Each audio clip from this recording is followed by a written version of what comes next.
اعوذ باللہ من الشیطان الرجیم بسم اللہ الرحمن الرحیم السلام علیکم اسٹوڈنٹس، میں ہوں سید طاہر اور آپ دیکھ رہے ہیں میرا یوٹیوب چینل۔ سب سے پہلے تو کہنا تھا کہ نئے آنے والے جو ویڈیوز ہیں وہ چینل کو سبسکرائب کر لیں اور ساتھ ہی بیل آئیکن کا بٹن پریس کر لیں تاکہ نئی آنے والی ویڈیوز جو ہیں وہ آپ تک پہنچتی رہیں۔ اسٹوڈنٹس، جیسا کہ آپ نے انٹروڈکٹری لیکچر پہلے سنا ہے پارٹس آف اسپیچ کے متعلق، آج ہم نے الحمدللہ شروع کرنا ہے پارٹس آف اسپیچ کا first chapter that is the noun۔ تو اس کی ڈیفینیشن کیا ہے students? A noun is the name of a person, place or a thing۔ کسی شخص، جگہ یا چیز کے نام کو noun کہتے ہیں۔ آپ اسٹوڈنٹس صاحب میں یہاں پہ آپ کو بتانا چاہوں گا کہ یاد رکھیں کائنات میں جو کچھ بھی ہے، کائنات میں جو کچھ بھی ہے وہ کوئی نہ کوئی نون ہے، ون وے اور دا ادر۔ یعنی یا تو کوئی اشخاص ہیں یا پھر وہ جگہ ہے، کوئی نہ کوئی شہر ہے، کوئی گاؤں ہے، کوئی ملک ہے، یا پھر وہ کوئی نہ کوئی کائنات کی چیز ہے۔ تو یہ ذہن میں رکھ لیں کہ کائنات میں جو کچھ موجود ہے وہ کوئی نہ کوئی نون ہے۔ نیکسٹ ہے students kinds of nouns. Number 1 is common noun۔ A common noun is the name given in common to every person, place or thing۔ یعنی عام کسی بھی چیز کو، کسی بھی جگہ کو ہم جو نام دیں گے، مثلا ہم کہتے ہیں بوائے، تو یاد کہ بوائے تو کوئی بھی بوائے ہو سکتا ہے، یہ کامن ناؤن ہے۔ اسی طرح کہتے ہیں سٹی، سٹی جو ہے وہ یاد رکھیں کوئی بھی سٹی ہو سکتا ہے دنیا کا، یہ کامن ناؤن ہے۔ اسی طرح ہم کہتے ہیں کنٹری، کوئی بھی دنیا کا جو ہے وہ کنٹری ہو سکتا ہے۔ اس طرح ہم ریور کہتے ہیں، ریور کوئی سا بھی ہو سکتا ہے، تو یہ کیا ہے؟ Common noun. For example the dog is a faithful animal۔ اب اسٹوڈنٹس یہاں پہ یہ ڈاگ کوئی سا بھی ڈاگ ہو سکتا ہے، the dog is a faithful animal، تو یہ کوئی اسپیسیفک ڈاگ نہیں ہے، کوئی سا بھی ڈاگ ہو سکتا ہے۔ نیکسٹ ایگزامپل ہے the boys are playing، یہ boys are playing کوئی سے بھی boys ہو سکتے ہیں۔ اور نیکسٹ ہے cows give milk، یعنی یہ کوئی پرٹیکولر کاؤ نہیں ہے جو دودھ دیتی ہے، کوئی سی بھی جو گائے ہوگی وہ کیا ہے؟ وہ دودھ ہی دیتی ہوگی۔ انڈر لائن ورڈز ایسے ناؤنز ہیں جو ایک ہی قسم کی مختلف چیزوں کے لیے استعمال کیے جا سکتے ہیں، اس لیے یہ کامن ناؤنز ہیں۔ تو انڈر لائن ورڈز کون سے ہیں؟ یہاں پہ انڈر لائن ورڈز کیا ہیں؟ ڈاگز، بوائز، نیکسٹ ہے کوز، تو یہ کیا ہے؟ کامن ناؤن ہے۔ نیکسٹ ہے students proper noun۔ A proper noun is the name of a particular person, place or thing۔ یعنی proper noun کسی خاص شخص، جگہ یا چیز کے نام کو کہتے ہیں۔ For example محمد علی جناح، داراوی، لاہور۔ اب اسٹوڈنٹس میں نے آپ کو بتایا تھا کہ کامن ناؤن جو ہے وہ کوئی عام شخص، جگہ یا چیز کا نام ہو سکتا ہے، یعنی جب آپ نے کہا سٹی وہ کامن ناؤن ہے، لیکن جب یاد کیا ہم نے لاہور کہا تو لاہور کامن ناؤن نہیں ہے، لاہور جو ہے پراپر ناؤن ہے، کیونکہ ہر شہر کو ہم لاہور نہیں کہہ سکتے۔ اسی طرح جب آپ نے کہا پرسن وہ یا بوائے، تو وہ کوئی سا بھی بوائے ہو سکتا ہے، لیکن جب آپ نے کہا احمد علی تو ہر بوائے جو ہے وہ احمد نہیں ہوگا، ہر بوائے وہ جو ہے علی نہیں ہوگا۔ یہ جو ہم خاص کسی شخص کا جب نام لیں گے تو وہ پراپر ناؤن ہوگا۔ تو اسٹوڈنٹس جو پراپر ناؤن کے بارے میں اب آپ نے امپارٹنٹ جو نوٹ ہے وہ بات یاد رکھنی ہے۔ A proper noun always begins with a capital letter، یعنی پراپر ناؤن ہمیشہ یاد کے کیپٹل لیٹر سے شروع ہوگا، ہمیشہ اسمال لیٹر سے آپ پراپر ناؤن جو ہے وہ نہیں لکھیں گے۔ اور نیکسٹ یہ ہے کہ دنوں، مہینوں اور زمانوں کے نام بھی پراپر ناؤن ہوتے ہیں، یہ بھی کیپٹل لیٹر سے شروع ہوگے، یعنی جتنے بھی دن ہیں Saturday, Sunday, Monday, Tuesday, Wednesday, Thursday, Friday, ایک تو یہ بات یاد رکھیں کہ یہ سارے پراپر ناؤن ہیں، دوسرا یہ بات یاد رکھیں کہ یہ ہمیشہ کیپٹل لیٹر سے شروع ہوتے ہیں ہمیشہ۔ اسی طرح مہینوں کے نام مارچ، اپریل، مئی، جون، جولائی، یہ سب کیا ہیں؟ یہ پراپر ناؤنز ہیں، یہ بھی کیپٹل لیٹر سے ہمیشہ شروع ہوں گے۔ نیکسٹ زبانوں کے نام اردو، جب آپ اردو کو بطور لینگویج لکھیں گے تو آپ ہمیشہ کیپٹل لیٹر سے یو جو ہے وہ کیپٹل لکھیں گے۔ اسی طرح انگلش کو بطور لینگویج جب آپ لکھیں گے تو ہمیشہ ای بڑا لکھیں گے ہمیشہ۔ یعنی اس طرح فرینچ لینگویج ہے تو آپ کیا کریں گے ایف جو ہے کیپٹل لکھیں گے. تمام زبانیں جو ہیں زبانوں کے نام یاد کے وہ بھی پراپر ناؤنز ہیں لہذا ان کا بھی ہمیشہ پہلا لفظ جو ہے وہ کیا ہوگا کیپٹل ہوگا. یہ آپ نے پراپر ناؤن کے بارے میں پوائنٹس یاد رکھنے ہیں. اسٹوڈنٹس نیکسٹ ہے material noun. Material noun denotes the name of a substance such as gold, silver, wood, etc. یعنی material noun اس چیز کو ظاہر کرتا ہے جس سے دیگر چیزیں بنتی ہیں. یعنی material noun سے ہم دیگر چیزیں بناتے ہیں. یعنی آپ کو پتا ہے گولڈ سے ہم چیزیں بناتے ہیں, ہم سلور سے چیزیں بناتے ہیں, ووڈ سے ہم لکڑی سے چیزیں بناتے ہیں. تو یہ کیا ہے؟ یہ سارے material noun ہیں. ان کے بارے میں اسٹوڈنٹس پوائنٹ آپ نے یاد کر رکھنا ہے کہ مٹیریل ناؤن بھی ہمیشہ واحد استعمال ہوتے ہیں. فار ایگزامپل اردو میں سینٹنس آ جاتا ہے یہ عمارت اینٹوں اور پتھروں کی بنی ہوئی ہے.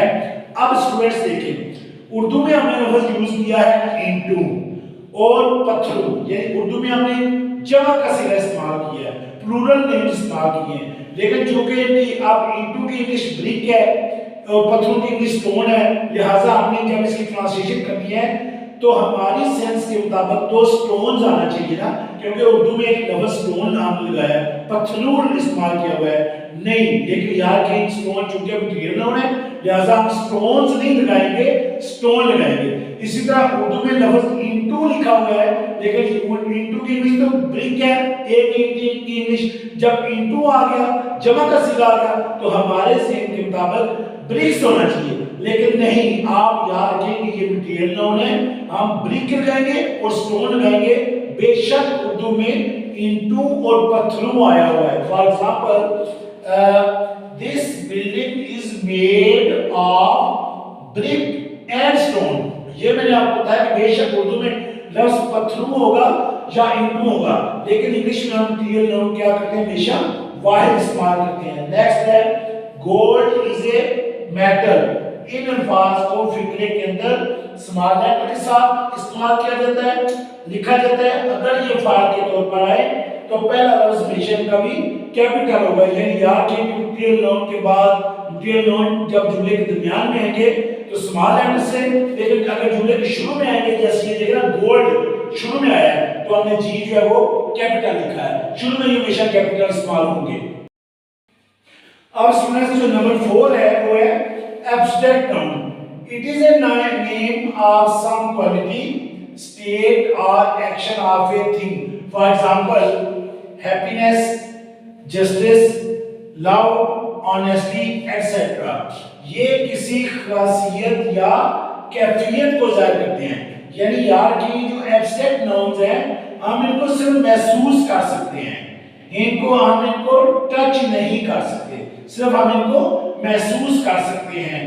یہ بھی عموماً واحد استعمال ہوتے ہیں تاہم چند ایک بطور جمع استعمال ہو سکتے ہیں. فار ایگزامپل جائز سے جائز اور سالوں سے سالوں وغیرہ. اسٹوڈنٹ صاحب جو نیکسٹ پوائنٹ ہے یہ دا موسٹ امپارٹنٹ پوائنٹ ہے. یاد کہ تمام ایگزامز میں یہ عموماً اس پوائنٹ کے بارے میں لازماً کویسچن آتا ہے پیپر میں.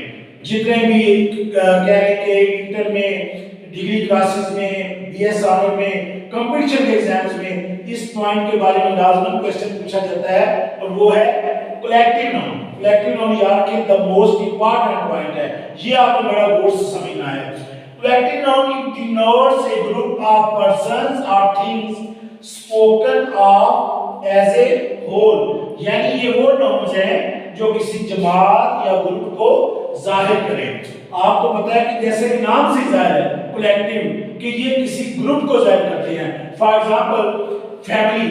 اب اسٹوڈنٹس آپ کو پتا ہے فیملی میں ایک پرسن تو ہو ہی سکتا, کبھی ہم ایک پرسن کو جو نہیں کہیں گے کہ یہ فیملی ہے, ہم کم از کم 2 3 4 افراد پر مشتمل جو فیملی ہوتی ہے اسے ہم کہتے ہیں کہ یہ ایک فیملی ہے. اسی طرح آپ پتہ ہے کونسل یا کمیٹی میں بھی آپ کو پتہ ہے ایک فرد نہیں کبھی ہوا, 2 بھی ہو سکتے ہیں, 2000 بھی ہو سکتے ہیں, 2 لاکھ بھی ہو سکتے ہیں. اس کا نیکسٹ کلاس اسٹوڈنٹس یہ آپ کو پتہ ہے, آپ سے زیادہ بلکہ کون بہتر جانتا ہے کہ کلاس کبھی ایک اسٹوڈنٹ کی زندگی میں نہیں ہوئی, لہذا کلاس میں بھی 2 یا 2 سے زائد اسٹوڈنٹس ہو سکتے ہیں. تو کیا ہوا کہ یہ بھی کسی کلاس میں کسی گروپ کو ظاہر کرتی ہے. جیوری کیا ہوتا ہے؟ 2 یا 2 سے زائد ججز پہ مشتمل ہوتی ہے. 2 3 4 5 7 یہ اسے ہم کیا کہتے ہیں کہ یہ ایک جیوری ہے. اس کا آرمی بھی آپ کو پتا ہے کہ یہ اس میں بھی بے شمار افراد انگیت افراد ہوتے ہیں. تو یہ سارے کیا ہیں؟ یہ کلیکٹیو ناؤن ہے. لیکن اسٹوڈنٹس اس کے بارے میں دا موسٹ امپورٹنٹ اور کمپلیکیٹڈ پوائنٹ جو ہے وہ سمجھنے والا کیا ہے وہ یہ ہے، یہ نوٹ میں لکھا ہوا ہے، اگر کلیکٹیو ناؤن ایک اکائی یا اتفاق رائے کو ظاہر کرے تو یہ بطور واحد استعمال ہوگا. لیکن اگر انفرادی ارکان یا اختلاف رائے کو ظاہر کرے تو یہ جمع کے طور پر استعمال ہوگا اور اس کے ساتھ جمع فعل ہم لگائیں گے. اب یہ ہمیں زیادہ کلیئر کیسے ہوگا؟ ابھی نیکسٹ ہم ایگزامپلز میں دیکھیں. اسٹوڈنٹس اب ایگزامپلز نوٹ کریں. The committee is in session. یہ جملہ درست ہے کیونکہ کمیٹی اپنے اجلاس میں ہے. جملہ درست ہے. It means کہ یہ اتفاق پایا جا رہا ہے. لیکن نیکسٹ ایگزامپل کیا ہے؟ The committee are divided in their opinion. اب دیکھیں اوپر جو ہے is in session ہے، اوپر اتفاق تھا، لیکن یہاں پہ اسٹوڈنٹس اس سینٹنس میں اختلاف آ گیا ہے. سب کی رائے اپنی اپنی ہوگی، تمام ممبران کی جو ہے وہ اپنی اپنی رائے ہوگی ہے، تقسیم ہوگی ہے. لہٰذا میں نے آپ کو بتایا کہ جب اختلاف رائے ہوگا تو اس کے ساتھ ہم ہمیشہ پھر جمع فعل لگائیں گے. یہ ہوگا the committee are divided. Students یہاں پہ پلیز فوکس کریں، یہاں پہ از نہیں آئے گا کیونکہ اختلاف آ گیا ہے. جب اتفاق تھا تو ہم نے اوپر از لگایا ہوا ہے. the committee is in session. اور نیکسٹ سینٹنس میں the committee are divided کیونکہ یہاں پہ اختلاف پایا جا رہا ہے اور آگے میں ہم نے دیر لگایا ہے. اگر یہاں پہ اتفاق ہوتا تو ہم نے اٹس لگانا تھا، لیکن جب اختلاف ہوگا تو ہم اس کی جگہ پہ کیا کہیں گے؟ there. The committee are divided in their opinion. اسی طرح the class is working. اب یہ کلاس میں اتفاق ہے، کلاس کام کر رہی ہے، is ہے. اس طرح کہتے ہیں the team is playing.